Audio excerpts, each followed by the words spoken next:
Olá, queridos alunos do quarto e quinto ano.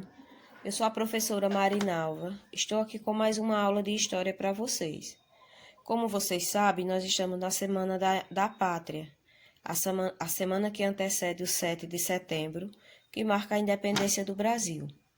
A independência do Brasil foi o processo histórico de separação entre Brasil e Portugal, que se deu em 7 de setembro de 1822. Por meio da independência, o Brasil deixou de ser uma colônia portuguesa e passou a ser uma nação independente. Com esse evento, o país organizou-se como uma monarquia que tinha Dom Pedro I como imperador. Monarquia é a forma de governo onde quem governa é um imperador. E vocês vão conhecer um pouco da história da independência, como e onde aconteceu esse fato.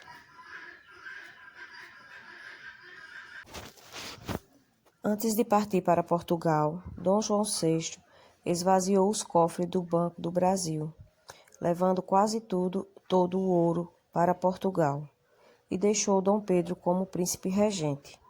Os portugueses, porém, não gostaram da permanência de Dom Pedro no Brasil, pois queriam que o Brasil voltasse à posição de colônia.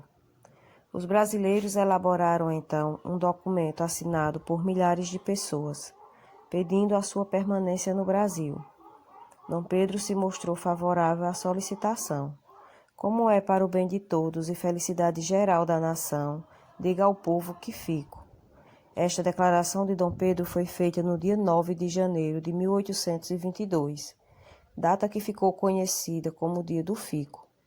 Dias depois, Dom Pedro formou seu ministério, nomeando para ministro do reino José Bonifácio de Andrade e Silva. Como as ameaças de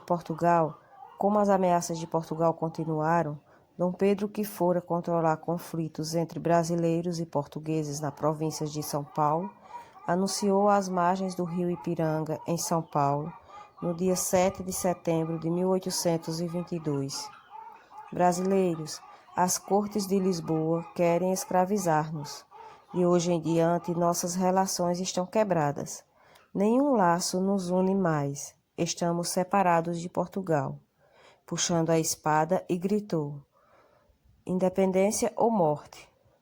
No dia 12 de outubro de 1822, Dom Pedro foi aclamado imperador do Brasil com o nome de Dom Pedro I. Então, no geral, isso foi um pequeno resumo de como aconteceu a independência do Brasil, né? Os fatos que ocorreram que fizeram o Brasil independente. Vamos falar agora um pouco sobre os símbolos nacionais do Brasil, né? Então, os símbolos nacionais, eles foram incluídos na Constituição porque possuem um grande valor histórico e identificam a nação brasileira. Juntos, eles assinalam o sentimento de união da nação, bem como a sabedoria do país. O nosso primeiro símbolo aqui é a bandeira do Brasil. Ela foi instituída no dia 19 de novembro de 1889. É composta por um retângulo verde, um losango amarelo sobreposto e um círculo azul com estrelas brancas, do qual está atravessada uma faixa branca com o lema nacional positivista, ordem e progresso. As cores da bandeira, o verde e o amarelo, são herdados da bandeira imperial e significa a Casa de Bragança, verde, e a de Habsburgo, amarelo. Além disso, as cores fazem referência às riquezas do nosso país: verde das matas e florestas, amarelo do ouro, azul do céu. As estrelas simbolizam as 27 unidades federativas do país, 26 estados e o Distrito Federal. A disposição delas representa a constelação Cruzeiro do Sul. No dia 15 de novembro de 1889, no Rio de Janeiro, quando foi proclamada a República do país.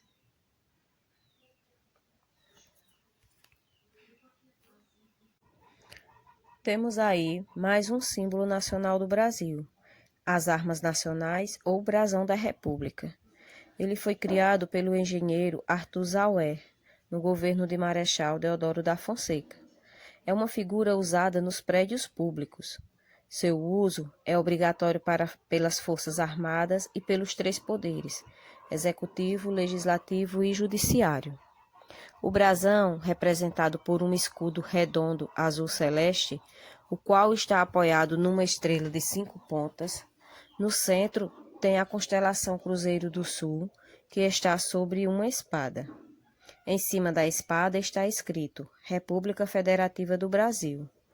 Do lado esquerdo, 15 de novembro, e de 1889 à direita. Ao redor está uma coroa formada de um ramo de café à direita e outro fumo florido à esquerda. Criado no governo de Marechal Deodoro da Fonseca, o selo nacional é usado em documentos oficiais, como cartas, diplomas, certificados e etc., com o intuito de autenticar atos do governo. Ele é representado por uma esfera com as 27 estrelas da bandeira, que indicam as unidades federativas do país. Possui a inscrição República Federativa do Brasil e no meio uma faixa branca com o lema nacional, Ordem e Progresso. E aí temos o outro símbolo nacional, que é o hino nacional, que para comemorar a independência do Brasil, em 1822, o hino nacional brasileiro foi composto por Joaquim Osório Duque Estrada e Francisco Manuel da Silva. Ele é cantado em uníssono nas aberturas de eventos cívicos, patrióticos, culturais, esportivos, escolares e religiosos. Assim, além de hastearem a bandeira, o hino nacional deve ser cantado pelo menos uma vez por semana nas escolas públicas e particulares de todo o país. O Dia do Hino Nacional é comemorado em 13 de abril. Então, essa foi nossa aula de hoje. Espero que vocês tenham gostado, aprendido um pouco sobre a história da independência do Brasil e seus símbolos nacionais. Fiquem com Deus e até a semana que vem.